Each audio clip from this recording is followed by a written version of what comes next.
Welcome back everybody to another episode of Poke Crows with Crow here, and today I'm going to be explaining how you can easily farm for Gigantamax Pokemon without having to spend a ton of time farming for watts. This looks like it's an exploit or just something that's a little bit busted. The way it works is, well, let me just explain the difference between a raid den and a rare raid den. As you can see, I got two lights off in the distance. One is red, and one is a very powerful purple beam. The red ones you'll see all across your map. Those are just regular raid spawns. You can check the tables for each of those points. They are currently up on Cerebi. And then this purple light means that that's a rare spawn. The way a rare spawn works is that each of these points has the chance of spawning a rare spawn or just a regular one. The rare ones are obviously far more rare, but in each of these rare ones you'll find more powerful Pokemon, you'll get better rewards, but more specifically, at some of these locations, the rare raid spawns will give you Gigantamax Pokemon. The location I'm at right now, not that one on the screen, this den right here, if you were in Pokemon Sword, will give you Gigantamax Colossal, and in Shield will give you Gigantamax Lapras, if you are able to get a rare spawn. The way you can farm for these, you basically have to go into your inventory and use wishing pieces. Now the wishing piece, if you click on here, I only have 5. And the way this works is I have a very low chance of spawning a rare raid den. I think the chance is something like, I put in about 40 yesterday, and wound up only getting 2 raid spawns, so really low odds. And then from there, if you find one that does have a Gigantamax Pokemon, you only have a 5% chance of it even spawning from the rare spawns.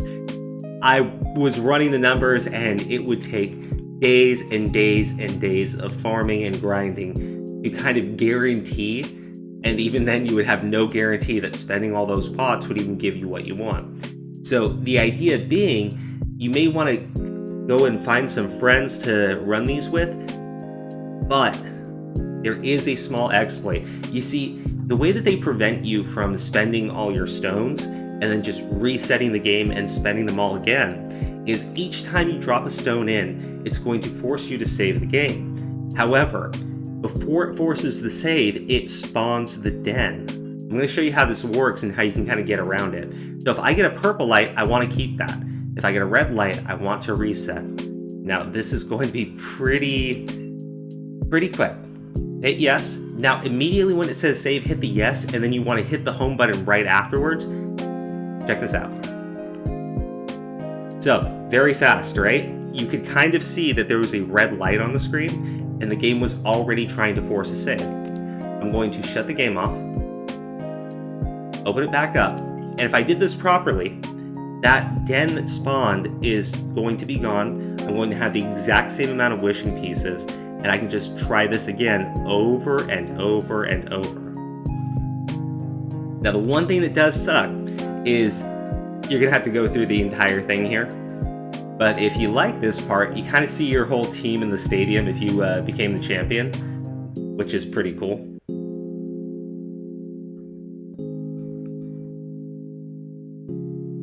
Alright, and here we are again. As we can see, the den is completely inactive. When I go into my inventory, I have the exact same amount of wishing pieces. So you can do this if you're really desperately trying to get one type of Gigantamax. Find that spawn location. Get a handful of wishing pieces just in case you're a little bit slow on resetting. And also because even if you get a rare spawn, that doesn't mean that you got the Pokemon you want. If you get a rare spawn, defeat that rare spawn, because you're going to have to check it no matter what. If you don't get the Gigantamax Pokemon you want, then you'll have to just redo it again and again. This is still going to be time consuming. I don't know which one's faster. If you had 100 wishing pieces and you just went back and forth on spawning locations, or if you just had 5 and you kept resetting. What I will say is you are not going to have to grind out 300,000 watts in order to get 100 wishing pieces.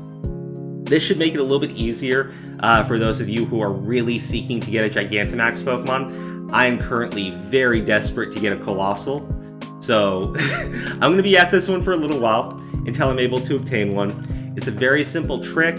It's simply doing a soft reset. You just have to be a lot faster on getting the reset option going. But that's the video, guys. As you can see on the screen here, this is a map of all the Gigantamax locations. There's a link to Cerebi in the description so you can see what Pokemon are spawning at what point. But that's the video, guys. I hope this helps you with your Gigantamax hunting. I hope I kind of explained the way the rare raid spawns work. It's super RNG heavy, really RNG heavy, and I think that's how Pokemon's planning on keeping people playing these games, because look, I've been farming these for 2 days. I did just discover this exploit, but I spent days and days of grinding, dropping my stones into here, and legit got absolutely nothing. I had I had my spirit broken, so now it's time to just do it the good old-fashioned way. Exploiting. Alright, everybody, that's the video. Thank you so much for tuning in to another episode. If you like the content on this channel, please give us a like. Share the video, though. Please help us share the video.